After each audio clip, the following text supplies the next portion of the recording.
When you're getting started with newborn photography, it is so easy to assume that every dramatic image that you see is actually how you see it. That's not the case. A lot of these beautiful dramatic images are done as composites, and the safest photographers should be doing them as composites. What I'm going to share with you today are some of the most common composite poses and why they're done that way.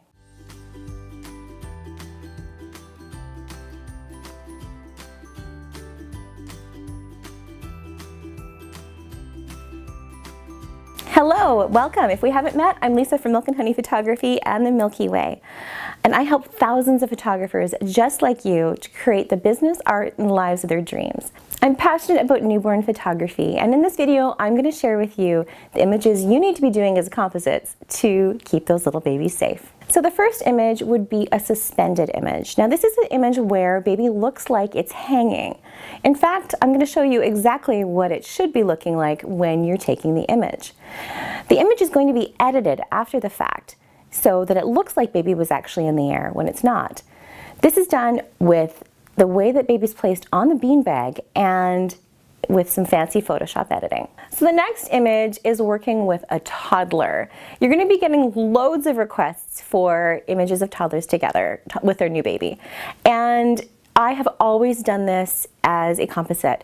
Two of my favorite composites are with a old-fashioned pram or with a wagon. Now the way that I do this, it looks like they're together, but for baby safety, I actually shoot these at two different times. I mark on the floor where I have placed the prop. When the toddler is here, I take the image, mark the floor, then the toddler leaves, then I place the baby in the position I want them to be, take that image, and when I get into Photoshop, I merge the two together. This ensures the baby is safe at all times. Toddlers are super unpredictable. You never know if they're going to bash into a cart or take that baby for a ride. You don't want that to happen, so it's just not an issue in my studio. I always make sure that I'm doing it as a safe composite. Another beautiful image is a baby on top of a guitar.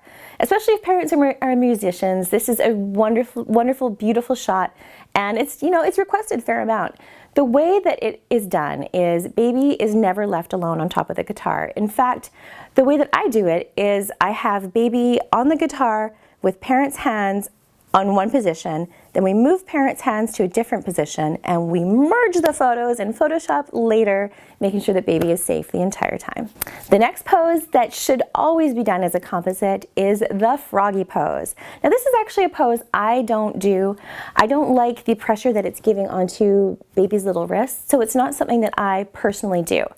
If the Froggy is something that you enjoy, the way that it should be done is you're going to have baby in this position, you're going to have one hand here to do the pose, take that shot, you're going to have the next pose, you're going to have the next shot here holding the wrists, and then you're going to be merging it together in Photoshop so it looks like hands were never on the baby.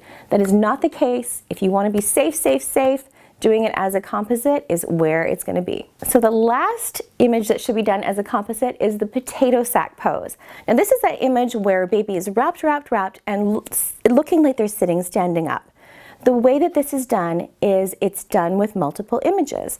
Baby is held on one side, the shot is taken, then baby is held on the other side, the shot is taken, and then it is merged together to make it look like baby was standing on its own.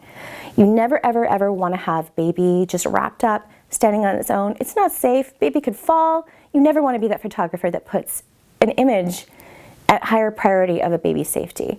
So making sure that you are always following these rules for composites will serve you in your photography career. If you haven't already, make sure you download the Newborn Posing Reference Guide. It'll help you. You can print it out in your sessions to make sure that you know what you're looking for when you're working with newborns.